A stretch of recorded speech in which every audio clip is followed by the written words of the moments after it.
Not this Thursday just gone, but the Thursday before it, is the day I went to the Victoria Gallery and Museum, which is quite good because when you walk in, well, not when you first walk in, you walk through the doors and then there's this glass wall which you almost walk into. I don't know why they have that, and then you walk round it, and I was thinking that's pretty stupid. Why would you put a glass wall in front of the door? And then you turn around and you watch the next person come in and almost walk into it. So I suppose it might be for humour, like, to watch people almost walk into a wall as they walk in every time. I don't know. But the gallery's upstairs, so when you first walk into the gallery, the first thing you see is this huge painting by Ewan Uglow. I've said it wrong again. Well, we'll just say that's how it is then. And at first I thought it must be a reproduction or something because he's pretty famous. I mean, I've definitely heard of it. I guess he's not famous to everyone. He's not majorly famous, but he is pretty famous. So I thought it must be a reproduction or something at first because they have one and it's pretty big. But I think it was actually the real deal, so that was pretty good. But I didn't actually get to look around all those rooms of the gallery. I just went into the Question of Taste exhibition, which is the one that we were told to go look at the time. Which was pretty good. The Question of Taste exhibition was about people's different opinions and tastes in art, basically. So there was just different types of artworks, basically. Like, there was a couple of abstract pieces, a couple of paintings of people, a couple of more surreal things, a couple of portraits, just different types of art, basically. The gallery, I think, happens to be the gallery which is owned by the University of Liverpool, which isn't my university, it's one of the others. So a few of the paintings they had put into departments in the university, but had been sent back because the staff disliked them. And I was looking around at the paintings that the staff had sent back, and one of them was abstract, one of them was a portrait, just a painting of a woman, basically. And there's a few, for about 4, I think, that were sent back, and I was thinking, if they sent back these, what would they not have sent back? Because if you're going to send back abstract and you're going to send back realism, then what could we have given them that they wouldn't have sent back? I mean, do they just not like paintings? Is that it? Because I'm getting the feeling that they just sent them back for controversy, because they did get in a paper, at least one paper, I think, for sending them back. So yeah, it might have just been to say, oh, look how controversial we are, we sent them back. But obviously that's not something that I could prove or something. It's just my speculation, especially based on the staff not being there to talk to themselves or ask why did you send them back, or they hadn't written any cards to say why they'd sent it back. So, it was a bit, you had to speculate. There's no two ways about it.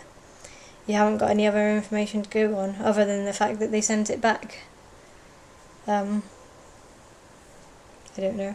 I mean, there was one that they'd sent back, which I suppose one of the themes of it would be death, and I suppose that there's a good reason to send that back, because if you're going to work every day and you've got to walk past a theme of death, that might be a bit depressing. But the others that they sent back, I thought maybe they just don't like paintings. Yeah, but the gallery's impressive, I thought. And then on Friday, the one just gone, I went to the Fact Gallery because I wanted to see this new piece called, it's like an installation thing called Z. I think that's the name of it. And basically, you walk into this room, you have to sign a disclaimer first about your health to be able to go into the room, and then you've got to follow this rope as you go around the room, and you can't see anything at all because of all the smoke in the room. I think, looking back, it reminds me of Blind Light by Anthony Gormley, who also did a piece where you can't see anything really in a room. But Z is different because there's also flashing lights and sound, whereas Anthony Gormley's piece was just a mist-filled room. So it's additional to that. Yeah, but it's not, I guess, considering it in relationship to Anthony Gormley's Blind Light, it doesn't seem like a new thing. But it is like one step up from that, I guess, because it also has the light and the sound with it. Yeah, which is how it is, I guess. I've read all sorts of weird reviews about Z on the internet, people saying that they no longer fear death after going for it, which is kind of absurd in a way.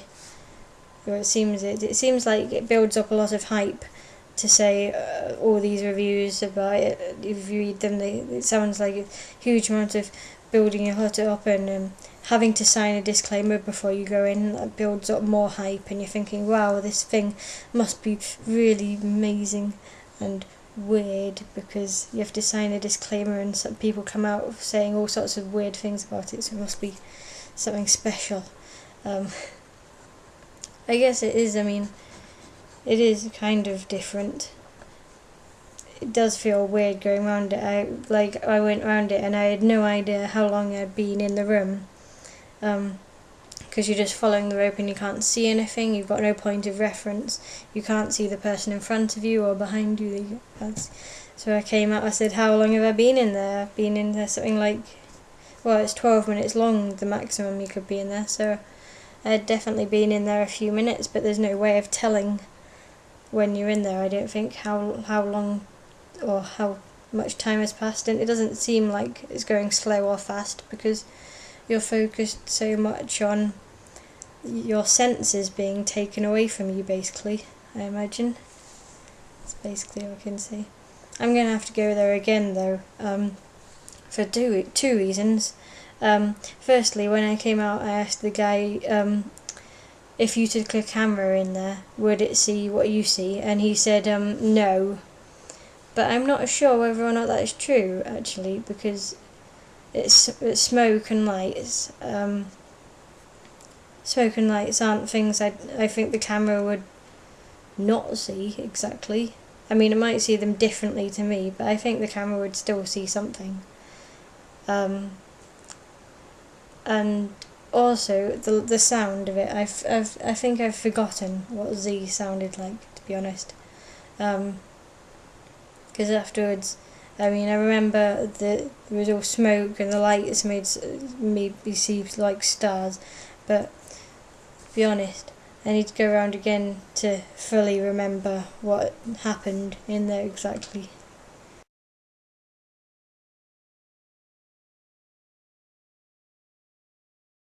Within the piece Z, it was actually quite hard to breathe at points because the smoke is so quite overpowering.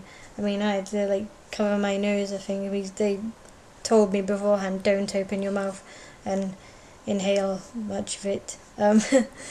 But also, I think the disclaimer is mainly because of the flashing lights and the overwhelming attack on your senses, basically, that some people have fainted or had fits within it, which I think must be quite scary for the people who work at Fact